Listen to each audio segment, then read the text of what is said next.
একদমই না যে আমার জামাইয়ের মৃত্যু নিয়ে আমার মনে কোনো কষ্ট নাই। আন্টি ডাইলিন না দিতাম নি। না না মা লাগতো না। আচ্ছা ঠিক আছে, খাও খাও, পেট ভরে খাও। কি জানি কইতাছিলাম? দেহ মনে একটু শক্ত, কাললে কি আর ফিরাইবো? কাইন্দ না। আন্টি এটা অ্যাকচুয়ালি আমার ঘামের জল। অল্প বয়সে স্বামী হারানোর কষ্ট আমি বুঝে নেব না।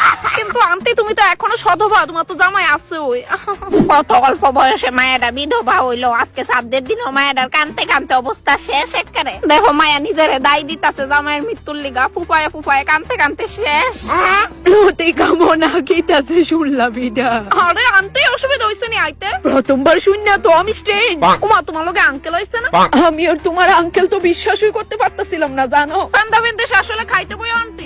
বেস্টি বেস্টি ফাইনালি আইছস তুই সাথ দে। ওমা তুই সেট করে তোর এই রূপে দেখা কেরলো বেস্টি আমার কি সুন্দর লাগতাছে না? ফইনির মতো নি লাগতাছে।